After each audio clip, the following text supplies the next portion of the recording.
प्यारे भाइयों प्यारे बहनों, आइए हम मनन चिंतन करें आज संत लूकस के सुसमाचार अध्याय 9 पवित्र वचन 51 से लेकर 55 तक। अपने स्वर्गारोहण का समय निकट आने पर यीशु ने यरूशलेम जाने का निश्चय किया और संदेश देने वालों को अपने आगे भेजा। वे चले गए और उन्होंने यीशु के रहने का प्रबंध करने समारियों के एक गांव में प्रवेश किया। लोगों ने यीशु का स्वागत करने से इनकार किया क्योंकि वो यरूशलेम जा रहे थे। उनके शिष्य याकूब और योहन यह सुनकर बोल उठे, प्रभु आप चाहें तो हम यह कह दें कि आकाश से आग बरसे और इन्हें भस्म कर दें। पर यीशु ने मुड़कर उन्हें डांटा और वे दूसरी बस्ती चले गए। प्रभु का पवित्र सुसमाचार। हे क्रिस्त तेरी स्तुति हो। प्रभु यीशु ख्रिस्त में प्यारे भाइयों प्यारे बहनों, संत लूकस के सुसमाचार में हम ये देखते हैं कि प्रभु यीशु गलीलिया से यरूशलेम की ओर यात्रा करते हुए जाते हैं और उस यात्रा के पीछे एक उद्देश्य है। वे आज के सुसमाचार में लिखा है कि अपने स्वर्गारोहण का समय निकट आने पर वे यरूशलेम की ओर जा रहे हैं। एक उद्देश्य है, एक लक्ष्य है, स्वर्गारोहण, कि यरूशलेम से वे स्वर्ग में आरोहित होंगे। लेकिन उससे पहले उन्हें एक बहुत बड़ा काम, एक बहुत बड़ी योजना को पूर्ण करना है और वो है हमारी मुक्ति के लिए अपने प्राणों की बलि देना, अपने आप को बलिदान के रूप में चढ़ाना, अपने आप को एक मेमने के रूप में बलि देना, ताकि उनके खून से, उनके रक्त से, उनके क्रूस बलिदान से हमारा उद्धार हो, हमारे पाप धोए जाएं। प्यारे भाइयों प्यारे बहनों, प्रभु यीशु इस मुकाम को हासिल करने के लिए वे आगे बढ़ते हैं। वे कहते हैं कि मुझे एक और बपतिस्मा लेना है और जब तक वो पूरा नहीं हो जाता मैं कितना बेचैन हूं, मैं कितना व्याकुल हूं। वे बेचैन थे, वे व्याकुल थे आप और मेरे लिए अपने जीवन को बलिदान करने के लिए, अपने जीवन की कुर्बानी देने के लिए। वो बेचैन थे, वो बेताब थे। क्यों बेचैनी? भला कोई क्यों मरने के लिए इतना बेचैन होगा? क्योंकि उन्हें पता था अपनी उस मौत की कीमत, अपने उस खून बहाए जाने, अपनी उन पीड़ाओं की कीमत, उनका मूल्य उन्हें पता था कि इसका मूल्य है पूरे संसार का उद्धार, पूरे संसार की मुक्ति, लाखों हजारों करोड़ों लोगों का उद्धार इस खून की बूंदों से होगा। उन्होंने हमें अनंत प्रेम से प्रेम किया है। पिता ने संसार से इतना प्रेम किया कि उसने उसके लिए अपने इकलौते बेटे को दे दिया ताकि जो कोई उनमें विश्वास करे उनका नाश न हो लेकिन वे अनंत जीवन प्राप्त करें। तो अनंत जीवन देने के लिए प्रभु यीशु यरूशलेम की ओर जाते हैं। उद्धार संपन्न करने के लिए वे यरूशलेम की ओर जाते हैं और बड़े प्रेम से वो अपने आप को बलिदान चढ़ाते हैं।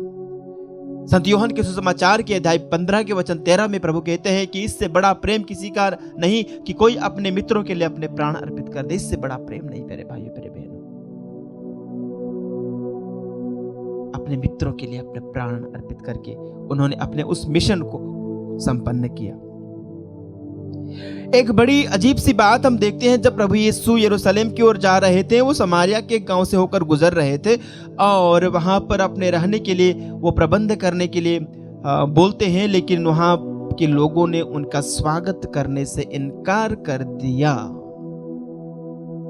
क्यों? क्योंकि वे यरूशलेम जा रहे थे। यरूशलेम और समारिया के बीच में 36 का आंकड़ा था।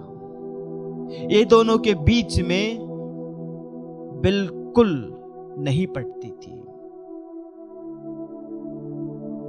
इनके बीच में बहुत पुरानी दुश्मनी थी।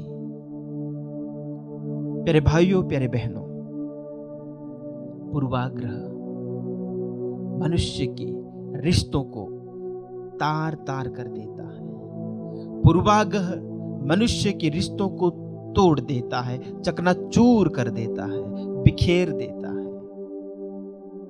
किसी भी व्यक्ति को लेकर के किसी भी स्थान को लेकर के पूर्वाग्रह रखना, प्रेजुडिस रखना बहुत ही प्रभु की दृष्टि में घृणित काम है। कई बार जब लोग हमारा विरोध करते हैं, जब लोग हमारा अपमान करते हैं, जब लोग हमारा तिरस्कार करते हैं, तो हमारे मन में ऐसी भावनाएं आ सकती है कि सामने वाला जो हमारा विरोधी है वो नष्ट हो जाए। लेकिन प्रभु ने उनको डांटा, प्रभु ने कहा क्या कर रहे हो? अरे कैसी मानसिकता है? क्या सामने वाला तुम्हारा तिरस्कार कर रहा है, तुम्हारा अपमान कर रहा है, तुम्हें स्वीकार नहीं कर रहा है, तो इसका मतलब ये हुआ कि वो नष्ट हो जाए? क्या तुम उन्हें बद्दुआएं दोगे? क्या तुम उन्हें श्राप दोगे? प्रभु ने उन्हें डांटा। प्रभु ने कहा क्या कुछ दिनों पहले मैंने तुम्हें कुछ शिक्षाएं दी थी वो मैदान में, वो भूल गए? जहां मैंने कहा था, संत लूकास के समाचार अध्याय 6 उसका वचन 27 से आगे की बात मैं कर रहा हूं, जहां प्रभु यीशु ने उन्हें कहा था कि मैं तुमसे जो मेरी बात सुनते हो कहता हूं, अपने शत्रुओं से प्रेम करो, जो तुमसे बैर करता है उनकी भलाई करो, जो तुम्हें शाप देते हैं उनको आशीर्वाद दो, जो तुम्हारे साथ दुर्व्यवहार करता है उनके लिए प्रार्थना करो। याकूब, योहन, क्या तुम इस बात को भूल गए? कभी नहीं भूलना। दुनिया विरोध करेगी, प्यारे भाइयों, प्यारे बहनों, प्रभु की बातों को अपने मन में बिठा कर रखना। कई लोग आपका तिरस्कार करेंगे, आपके मसीही होने के कारण, आपके ख्रिस्ती होने के कारण लोग आपसे दुश्मनी रखेंगे, आपसे नफरत करेंगे, आपका विरोध करेंगे, आपके ऊपर अत्याचार करेंगे। तो आप उनके लिए ये नहीं कहना कि आकाश से आग बरसे और तुम नष्ट हो जाओ। नहीं, दुआ करो, प्रार्थना करो, उनसे प्रेम करो, उनकी भलाई का रास्ता ढूंढो। पाकिस्तान में पेशावर में एक बार स्कूल में हमला हुआ था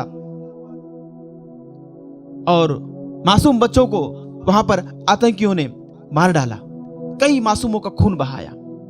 और उस स्कूल के बच्चों ने जब वापस उनका स्कूल खुला तो उन्होंने एक सुंदर गाना अपने उन दुश्मनों के लिए बनाया। अपने दुश्मनों का जवाब देने के लिए वो बच्चों ने एक गाना, आप उसको YouTube पे आप सर्च करके देख सकते हैं। बच्चों की भावनाएं क्या थी? बच्चों ने कहा मुझे दुश्मन के बच्चों को पढ़ाना है।